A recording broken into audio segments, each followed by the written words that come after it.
অধৈর্য হয়ে আল্লাহ আমাকে কেন এখনো উঠায় নেয় না, মনে করতেছি মারা গেলে মনে হয় সব সমাধান। আসলে মারা গেলে সমাধান কিন্তু মারা যাওয়ার আগে থেকে করে নিয়ে যাইতে হবে। কিতাবের মধ্যে লেখেন আল্লাহ তাবারক ওয়া তাআলা সূরা ফাজরের মধ্যে উল্লেখ করে বলেছেন, ফায়াউমাইযিন লা ইউআযযিবু আযাবাহু আহাদুন ওয়া লা ইউসিকু ওয়াসাকাহু আহাদুন। ফায়াউমাইযিন কাল কিয়ামতের দিন, হিসাবের দিন, জান্নাত জাহান্নামের দিন, লা ইউআযযিবু আযাবাহু আহাদ। দুনিয়ার শুরু থেকে নিয়ে কিয়ামত পর্যন্ত যত শাস্তি দেওয়া হয়েছে, যত মানুষের উপর জুলুম করা হয়েছে, যত ধরনের শাস্তি প্রয়োগ করা হয়েছে, জেলখানা যাইলো একটা কি দেয়, শাস্তি দেয়, আইনা ঘর, মুখর, তুমুকর, হাওয়া ভবন ইত্যাদি। শাস্তি দেওয়ার জন্য একটা কি থাকে, আলাদা সেল থাকে, বিভিন্ন নামে নামকরণ করা হয়। এক এক সময় এক একজন কি করে, শাস্তি দেওয়ার জন্য একটা রুম বানায়, এখানে শাস্তি দিয়ে পরবর্তীতে একটা নাম হয়ে গেছে।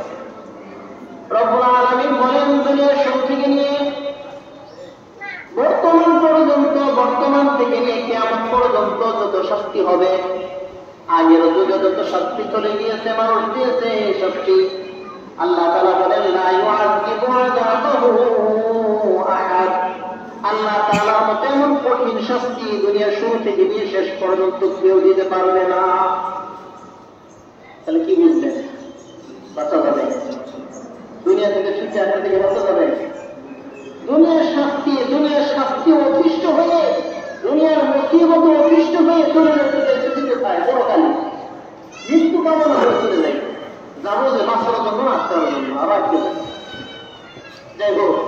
বলতেছিলাম, গুনাহ করে আমরা যে মৃত্যুবরণ করব, রব্বুল আলামিন বান্দা যখন গুনাহ করে, আল্লাহ তাবারক ওয়া তাআলা বর্তমান ভবিষ্যৎ অতীত সব কালের জ্ঞানী আল্লাহ তাবারক ওয়া তাআলা, আল্লাহ তাআলা আলিম। যারা মাদ্রাসার লাইনে পড়ে, পাকাপোক্তা মাওলানা, আলেম এবং ভালো ছাত্র হইল বলে আমরা হচ্ছে আলেম। দুনিয়ার যত বড় জ্ঞানী হোক, যত বড় সে সায়েন্টিস্ট হোক, কোরআন হাদিসের জ্ঞানী হোক, তাকে আলেম বলা হবে, আলেম। আর আল্লাহ তাআলার কাছে যে জ্ঞান, যে বিদ্যা, যে ইলম রয়েছে, এগুলো আলিম। আল্লাহ তাবারক ওয়া তাআলার ইলমটা আল্লাহ তাআলার সত্তার সাথে এটা খারাপ, এটা কোন বান্দার মধ্যে যায় না।